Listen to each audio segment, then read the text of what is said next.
আল্লাহু আকবার। চোখের জল আর হৃদয় নিংড়ানো ভালোবাসায় ওসমান হাদির বিদায়। জানাজায় লাখো মানুষের অংশগ্রহণ। ঢাকা বিশ্ববিদ্যালয়ে জাতীয় কবির পাশে দাফন।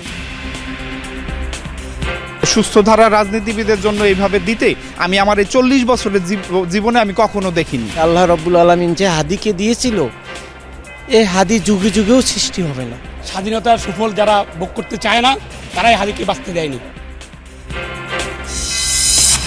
মানিক মিয়ার জনসমুদ্রে বিভেদ ছিল না দল মতের। হত্যাকারীদের গ্রেফতার ও দৃষ্টান্তমূলক সাজা দাবি। মানুষের বুকে থাকবে হাদি, বললেন প্রধান উপদেষ্টা। তোমাকে আমরা বিদায় দিতে আসি নাই এখানে। বাংলাদেশ যতদিন আছে তুমি সকল বাংলাদেশির বুকের মধ্যে থাকবে। আমার ভাই শরীফ ওসমান হাদির বিচার যেন প্রকাশ্যে এই বাংলার জমিনে আমরা দেখতে পারি। হত্যার বিচার দাবিতে শাহবাগে ইনকিলাব মঞ্চের অবস্থান। অগ্রগতি জানাতে সরকারকে রোববার বিকেল 5:15 পর্যন্ত আলটিমেটাম। নৈরাজ্য সৃষ্টি করে নির্বাচন পেছানোর সুযোগ নেই, বললেন সালাউদ্দিন। পরিস্থিতি ঘোলাটে করতে হত্যাকাণ্ড ঘটিয়েছে দেশবিরোধী চক্র, মন্তব্য মির্জা আব্বাসের।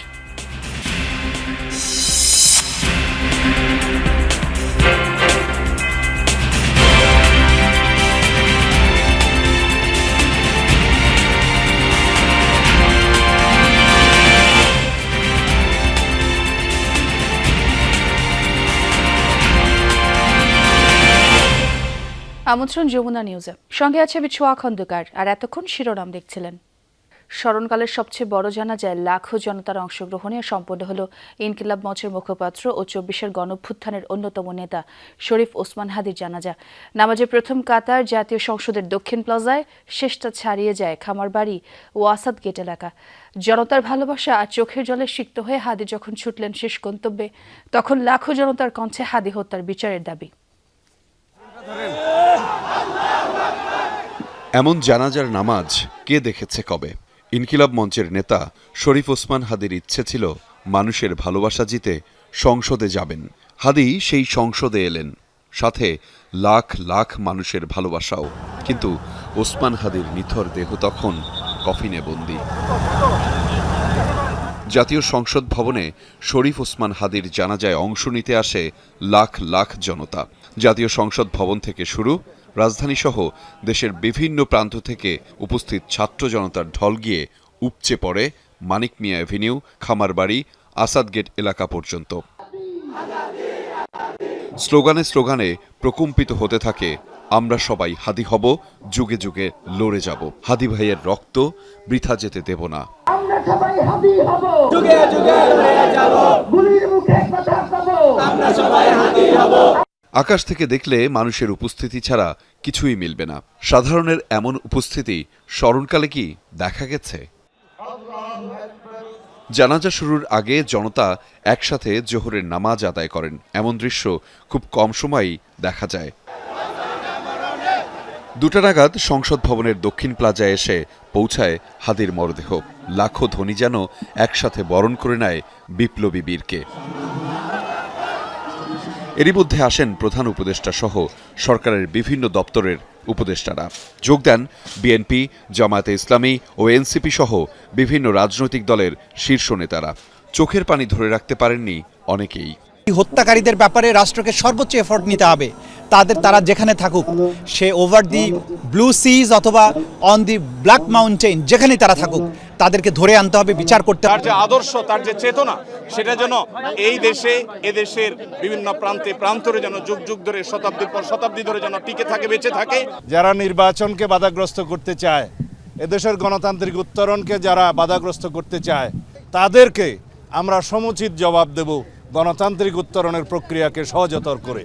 তাহলেই শহীদ ওসমান হাদির রক্তদানকে, আত্মত্যাগকে আমরা সম্মান জানাতে পারব।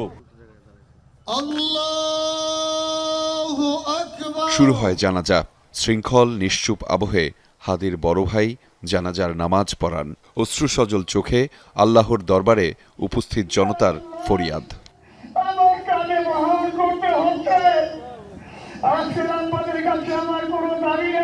জানাজা শেষে গগনবিদারী আর্তনাদে হাদির হত্যাকাণ্ডের বিচার দাবি করেন লাখো জনতা। জানাজা শেষে শেষ ঠিকানার পথে রওনা করেন হাদি, সাথে সঙ্গী লাখো জনতা। বিদায় নয়, শরীফ ওসমান হাদি, আপনি থাকবেন মানুষের ভালোবাসায়, হৃদয়ে। আহমেদ রেজা, যমুনা নিউজ, ঢাকা। মানুষের ভালোবাসা যে কোনো সীমানা মানে না, তার প্রমাণ সংসদ ভবনের দক্ষিণ প্লাজা। ওসমান হাদি জানাজায় ছিল না তিল ধারণের ঠাঁই। দলমতা রাজনীতির ঊর্ধ্বে উঠে মানুষের বিপদের পাশে দাঁড়ানো এক অমায়িক প্রাণকে শেষবারের মতো দেখতে আসা মানুষের অঝোর কান্না। পুরো এলাকায় তৈরি হয় শোকাবহ পরিবেশ। আরও জানাবেন আখলাকুস সাফা।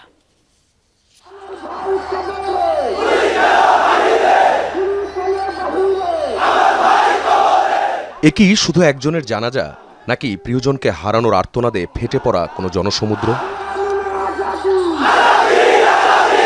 সংসদ ভবনের দক্ষিণ প্লাজা ছাড়িয়ে মানুষের ঢল ফার্মগেট, বিজয় সরণি, ধানমন্ডি, শ্যামলী পর্যন্ত। কারো চোখে অঝোর ধারা, কারো স্তব্ধ দৃষ্টি আকাশ পানে। ওসমান হাদির এভাবে চলে যাওয়ায় যেন থমকে গেছে পুরো শহর। রাজনীতি বা মতাদর্শের ঊর্ধ্বে উঠে মানুষ কেবল ভালোবেসেই সমবেত হয় এই প্রাঙ্গণে। আমার মনে হয় কি পুরো নিজের ভাই মারা গেছে, মানে এত আমাদের কষ্ট লাগছে। হাদি ভাই আমাদেরকে শিখিয়েছেন কিভাবে মাথা উঁচু করে বাঁচতে হয়। তার কাছ থেকে অনেক কিছু নেওয়ার ছিল, আমাদের তার কাছ থেকে শিখতে হবে, বা তার যে আদর্শগুলো ছিল সেগুলো আমাদের ধারণ করতে হবে।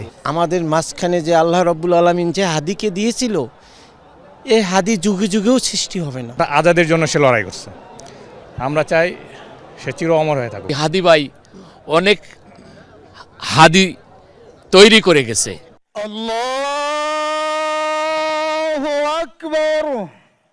কাঁধে কাঁধ মিলিয়ে দাঁড়িয়েছেন ধনী দরিদ্র, চেনা অচেনা সবাই। এই যে ভালোবাসা, এই যে অশ্রু, এ তো আর একদিনে অর্জিত হয়নি। মানুষের বিপদে পাশে দাঁড়ানো আর অমায়িক ব্যবহার দিয়ে হাদি জায়গা করে নিয়েছিলেন লাখো মানুষের হৃদয়ে। আজকের ওর সন্তানের চেহারার দিকে তাকানো যায় না। আজকের আমার মা প্রায় পাগল হয়ে যাচ্ছে, জ্ঞান হারিয়ে ফেলছে।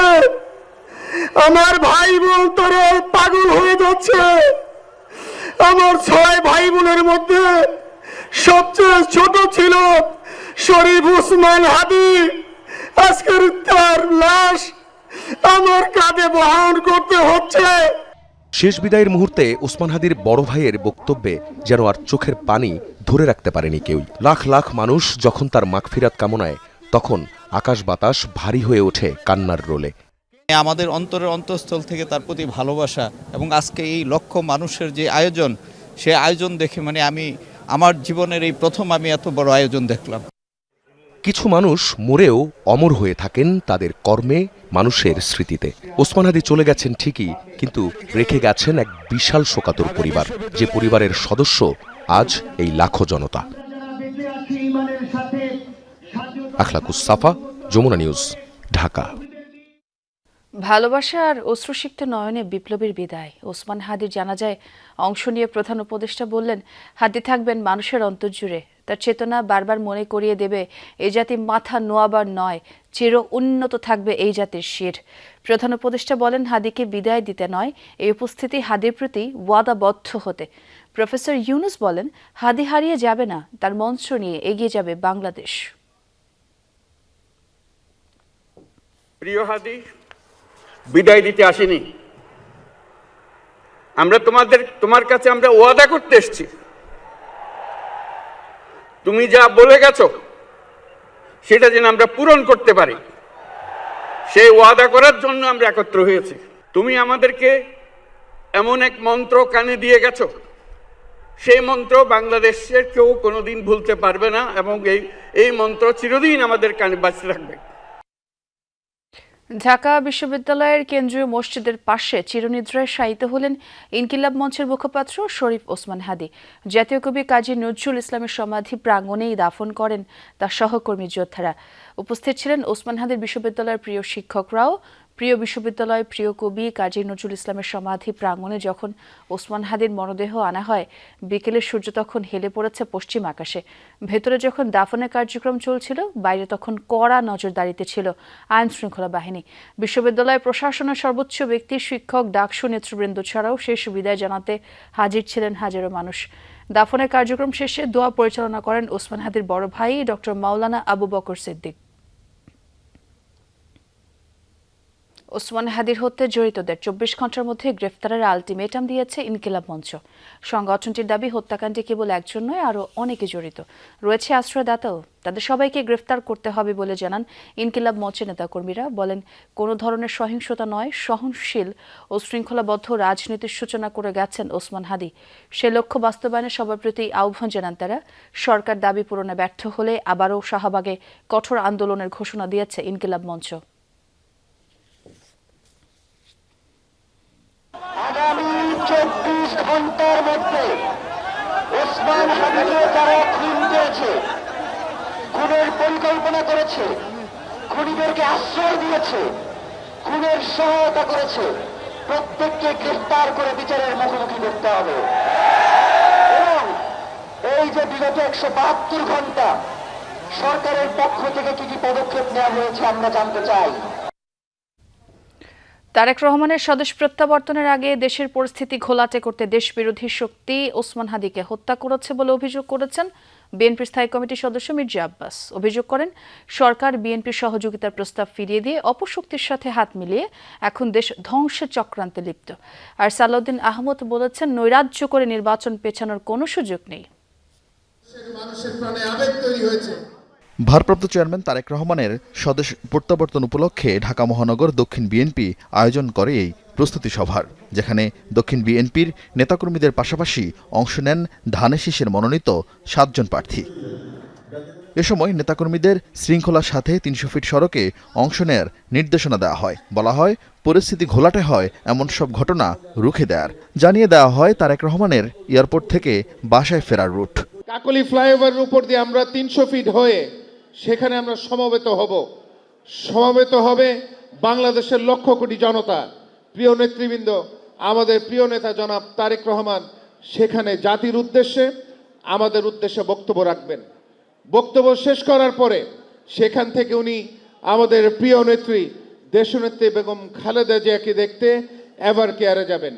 অনুষ্ঠানে বিএনপির স্থায়ী কমিটির সদস্য মির্জা আব্বাস বলেন, তারেক রহমানকে স্বাগত জানাতে প্রস্তুত দেশ। তিনি ফিরলেই দেশে ফিরবে গণতন্ত্র। আমাদের নেতা দেশে আসছেন মানে হলো গণতন্ত্র দেশে ফেরত আসছে, এই কথাটা মাথায় রাখতে হবে। উনি গণতন্ত্র নিয়ে আসছেন, উনি গণতন্ত্র প্রতিষ্ঠা করবেন। এ সময় সাম্প্রতিক ইস্যুতে সরকারের সমালোচনা করেন মির্জা আব্বাস। বলেন, হাদির উপর হামলার পর যা কিছু হয়েছে সবই সাজানো ছক। আমাদের নেতা আসবেন, তারা হাদিকে হত্যা করলো, তারপরে পরপর কয়েকটি ধারাবাহিকভাবে কতগুলি ঘটনা ঘটলো, মনে হলো সাজানো একটা ছক। কোনো হঠকারী কার্যক্রম ঢাকা শহরে আমরা হতে দেব না। যারা করতে আসবে তাদেরকে আমরা ইনশাল্লাহ প্রতিহত করব। এই সরকার প্রধানের সঙ্গে দেখা করতে গিয়েছি, সহযোগিতার হাত প্রসারিত করেছি, কিন্তু আপনারা সেই সহযোগিতার হাত গ্রহণ করেন নাই। আপনারা দেশ বিরোধী চক্রের সঙ্গে দেশকে ধ্বংস করার নীল নকশায় লিপ্ত আছেন। গুলশানে এমপি প্রার্থীদের কর্মশালায় যোগ দিতে এসে বিএনপির স্থায়ী কমিটির আরেক সদস্য সালাউদ্দিন আহমদ বলেন, হাদি হত্যার সাথে স্বৈরাচারের দোসর ও নির্বাচন বিরোধী গোষ্ঠী জড়িত থাকতে পারে। নির্বাচনকে বানচাল করার জন্য, পারতপক্ষে পিছানোর জন্য যে সমস্ত অপকৌশল গ্রহণ করেছে ফেসিবাদী শক্তি, পতিত ফেসিস্ট শক্তি, তার সাথে হয়তো তাদের এদেশীয় দোসররা এবং এর বাইরেও যারা নির্বাচন বানচাল করতে চায় তারা জড়িত থাকতে পারে। তবে কোনো রকমের অপকৌশল এবং কোনো রকমের এরকম হত্যাকাণ্ড ঘটিয়ে যদি কেউ মনে করে যে দেশে নৈরাজ্য সৃষ্টির মাধ্যমে নির্বাচন বানচাল করতে পারবে, তাদের সেই ধারণা ভুল। তারেক রহমানের ফেরার দিনে লাখো জনতার সমাবেশ দেশের বিরুদ্ধে চলা সব ষড়যন্ত্র রুখে দেওয়ার বার্তা দিবে বলেও জানান তিনি। আরিফিন শাকিল, যমুনা নিউজ, ঢাকা। সুদানের আবেই অঞ্চলে জাতিসংঘ শান্তিরক্ষা মিশনের দায়িত্ব পালনকালে সন্ত্রাসীদের হামলা নিহত বাংলাদেশ সেনাবাহিনীর 6 বীর সদস্যদের মরদেহ ঢাকায় পৌঁছেছে। লাল সবুজের পতাকায় মোড়ানো 6 কফিন সকাল 11টা 4 মিনিটে শাহজালাল আন্তর্জাতিক বিমানবন্দরে পৌঁছায়।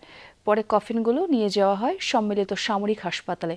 ঢাকা সেনানিবাসে কেন্দ্রীয় মসজিদের রোববার জানাজা শেষে নিজ নিজ ঠিকানায় রাষ্ট্রীয় মর্যাদায় দাফন করা হবে এই বীর সন্তানদের। লাল সবুজের পতাকা মোড়ানো এক একটা কফিনে বীরত্বের ভিন্ন ভিন্ন গল্প। দায়িত্বরত অবস্থায় প্রাণ হারিয়েছেন এই ৬ জন সেনা সদস্য। এই ঘটনা একই সঙ্গে শোক আর গর্বের। বেলা ১১টার কিছু পর শাহজালাল আন্তর্জাতিক বিমানবন্দরে পৌঁছায় বীর শহীদদের কফিনবাহী বিমান। মরদেহ হস্তান্তরের সময় উপস্থিত ছিলেন বাংলাদেশ সেনাবাহিনীর chief of general staff lieutenant general Mizanur Rahman Shamim. এ সময় শহীদদের স্মরণে ১ মিনিট নীরবতা পালন করেন উপস্থিত সেনা সদস্যরা। বাংলাদেশ সময় শুক্রবার সন্ধ্যা ৭টায় উগান্ডার অ্যান্টেব বিমানবন্দর থেকে ঢাকার উদ্দেশ্যে রওনা হয় মরদেহবাহী বিমান। গেল ১৩ ডিসেম্বর সুদানের জাতিসংঘের শান্তিরক্ষা লজিস্টিক বেইজ লক্ষ্য করে ড্রোন হামলা চালায় বিচ্ছিন্নতাবাদী সশস্ত্র গোষ্ঠী। প্রাণ হারান সেনাবাহিনীর ৬ সদস্য, আহত হন ৯ জন শান্তিরক্ষী। আহতরা বর্তমানে কেনিয়ায় চিকিৎসাধীন। সেনাবাহিনীর পক্ষ থেকে জানানো হয়েছে আহতরা এখন শঙ্কামুক্ত। গত সোমবার সুদানে United Nations Interim Security Force for আবেইয়ের সদর দপ্তরে আত্মত্যাগকারী ৬ বাংলাদেশি শান্তিরক্ষীর প্রতি সম্মান জানায় জাতিসংঘ। মর্মান্তিক এই ঘটনার তীব্র নিন্দা জানান জাতিসংঘের মহাসচিব অ্যান্তনিও গুতেরেস। নিহত সেনা সদস্যদের মরদেহ রাখা হয়েছে সম্মিলিত সামরিক হাসপাতালে। রোববার ঢাকা সেনানিবাসের কেন্দ্রীয় মসজিদে জানাজা শেষে হেলিকপ্টারে করে যার যার গ্রামের বাড়িতে যাবে মরদেহ। সেখানে যথাযথ সামরিক মর্যাদায় দাফন করা হবে বীর শহীদদের। তাজনুর ইসলাম, যমুনা নিউজ, ঢাকা। দর্শক, নতুন খবর পাওয়া পর্যন্ত নারায়ণগঞ্জে ট্রাকসহ কয়েকটি যান ফেরি থেকে ধলেশ্বরী নদীতে পড়ে যাওয়ার পর নিখোঁজ যে ব্যক্তি তার মরদেহ উদ্ধার করা হয়েছে সেখানে আছেন সহকর্মী আমির হোসেন স্মিথ। বাকিটা তার কাছ থেকে জানতে চাই। স্মিথ, নিখোঁজ ব্যক্তি তো উদ্ধার হলেন, তার নাম পরিচয় কি পাওয়া গেছে এবং যানবাহনগুলো কি উদ্ধারে ব্যবস্থা নেওয়া হয়েছে কিনা? এখন পর্যন্ত স্বাধীন নামের একজনের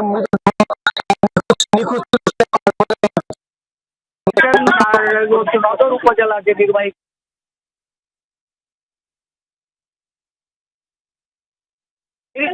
সেই ফেরির পাশে একটি লাশ আছে এমন একটি কথা চাউর হয়েছে, যে কারণে কিন্তু স্থানীয় লোকজন এবং অন্যরা সেই লাশকে উদ্ধারের চেষ্টা করছেন আছেন এবং তারা বলছেন যে ফেরির যে পাখা ছিল সেই পাখার মধ্যে একজনের মৃতদেহ আটকে আছে। সেটি তারা কিছুক্ষণ আগে জানতে পেরে সেটি কিন্তু পুলিশকে এবং কোস্টগার্ডকে তারা সেই সংবাদটি দেওয়ার পর তারা কিন্তু এখানে ঘটনাস্থলে আসছেন এবং তারা সেইভাবেই পরিস্থিতি দেখে তারা চেষ্টা করছেন এটি উদ্ধার করার জন্য।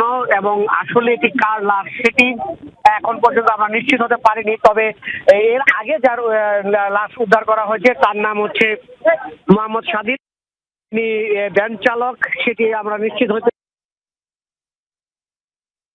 পর কিন্তু তার স্বজনরা এখানে আছেন, তারা সেটি শনাক্ত করেছেন এবং আরো যে 2 জন নিখোঁজের কথা শুনতে পাচ্ছি তাদেরকে উদ্ধারে কিন্তু কোস্টগার্ড এবং নৌ পুলিশের সদস্যরা কাজ করছেন এবং সকাল থেকে ফায়ার সার্ভিসের ডুবুরি দলও এখানে এসে যোগ দিবেন বলে আমরা জানতে পেরেছি। ছোঁয়া, এই ছিল আমার কাছে সর্বশেষ। এখন আপনি দেখতে পাচ্ছেন যে নৌ পুলিশের সদস্যরা এবং কোস্টগার্ডের সদস্যরা কিন্তু সরাসরি যে ইয়েটি অর্থাৎ ফায়ার সার্ভিসের লোকজন এবং কোস্টগার্ডের লোকজন কিন্তু উদ্ধার তৎপরতা চালাচ্ছে। আমরা সেই দৃশ্যটি দেখতে পাচ্ছি। ছোঁয়া, দেখতে পাচ্ছিলাম ব্যাপক জনসমাগম সেখানে এবং উদ্ধার তৎপরতা চলছিল। বিজয় মাসে চলে গেলেন মুক্তিযুদ্ধের অন্যতম প্রধান বীর সেনানী AK খন্দকার বীর উত্তম। সকাল 10:35 বার্ধক্যজনিত কারণে মারা যান তিনি। মৃত্যুকালে তার বয়স হয়েছিল 95 বছর। মুক্তিবাহিনীর উপপ্রধান deputy chief of staff AK Khandakar Bangladesh বিমান বাহিনীর প্রথম প্রধান ছিলেন। সাবেক এই এয়ার ভাইস মার্শাল পরে রাজনীতিতে যোগ দিয়ে 2 দফায় মন্ত্রীর দায়িত্বও পালন করেন। AK খন্দকারের মৃত্যুতে শোক জানিয়েছেন রাষ্ট্রপতি মোহাম্মদ শাহাবুদ্দিন ও প্রধান উপদেষ্টা ডক্টর মোহাম্মদ ইউনুস। প্রধান উপদেষ্টা বলেন, AK খন্দকার ছিলেন বাংলাদেশের স্বাধীনতা সংগ্রামের এক অবিস্মরণীয় সৈনিক, ছিলেন একজন দৃঢ়চেতা মুক্তিযোদ্ধা, সৎ ও সাহসী এবং আদর্শনিষ্ঠ দেশপ্রেমিকও। তার কর্ম, চিন্তা ও আদর্শ নতুন প্রজন্মের জন্য অনুপ্রেরণার উৎস হয়ে থাকবে। AK খন্দকারের মৃত্যুতে বিএনপি সহ বিভিন্ন দলের পক্ষ থেকেও শোক বার্তা জানানো হয়। লক্ষ্মীপুরে এক ইউনিয়ন বিএনপি নেতার বসত ঘরের দরজায় তালা দিয়ে আগুন দেওয়ার অভিযোগ উঠেছে। এতে পুড়ে প্রাণ গেছে এক শিশু সন্তানের। গুরুতর দগ্ধ 2 মেয়েকে ভর্তি করা হয়েছে রাজধানীর জাতীয় বার্ন ও প্লাস্টিক সার্জারি ইনস্টিটিউটে। শুক্রবার গভীর রাতে সদরের ভবানীগঞ্জ চরমনশ এলাকায় হয় এই ঘটনা। পরিবারের সদস্যরা জানায়, বেলাল হোসেন ভবানীগঞ্জ ইউনিয়ন বিএনপির সহ সাংগঠনিক সম্পাদক রাতে বাড়িতে স্ত্রী সন্তান নিয়ে ঘুমোচ্ছিলেন। এ সময় ঘরের দরজার বাহির থেকে তালা দিয়ে পেট্রোল ঢেলে অগ্নিসংযোগ করে দুর্বৃত্তরা। মুহূর্তেই দাউ দাউ করে জ্বলে ওঠে আগুন। ঘটনাস্থলেই প্রাণ হারায় বেলাল হোসেনের ছোট মেয়ে বিনতি। স্ত্রী ও বাকি 2 মেয়ে সহ অগ্নিদগ্ধ বেলাল। পরে স্থানীয়রা তাদের উদ্ধার করে হাসপাতালে নেয়। 2 শিশুর অবস্থা আশঙ্কাজনক হওয়ায় তাদের ঢাকা বার্ন ইউনিটে নেওয়া হয়। পদ ছেড়ে দিয়ে ঝিনাইদহ 1 আসন থেকে ধানের শীর্ষে ভোট করার ঘোষণা দিয়েছেন অ্যাটর্নি জেনারেল মোহাম্মদ আসাদুজ্জামান। শনিবার বিকেলে শৈলকুপা উপজেলা বিএনপি আয়োজিত এক অনুষ্ঠানে কথা বলেন তিনি। ইনকিলাব মঞ্চের মুখপাত্র ওসমান হাদির রুহের মাগফিরাত কামনায় এই দোয়া অনুষ্ঠানের আয়োজন করা হয়। এ সময় খালেদা জিয়ার সুস্থতাও কামনা করা হয়। আগামী 28 ডিসেম্বর মনোনয়নপত্র নেবেন বলে জানান তিনি। এ সময় তিনি ভোট চাওয়ার ক্ষেত্রে ধর্মকে ব্যবহারের অভিযোগ করে জামায়াতের সমালোচনাও করেন। আমরা ধানের শীষের ভোট করব 28শে ডিসেম্বর। আমরা আগামী 28শে ডিসেম্বর আমাদের মনোনয়ন জমা দেব। আমি সেই মনোনয়ন জমা দিতে যাব আপনাদের সাথে নিয়ে, আপনাদের কাছ থেকে দোয়া নিয়ে। দল ইতিমধ্যেই সিদ্ধান্ত নিয়েছেন। দর্শক, এই ছিল যমুনা নিউজে। এতক্ষণ যারা সঙ্গে ছিলেন সবাইকে ধন্যবাদ।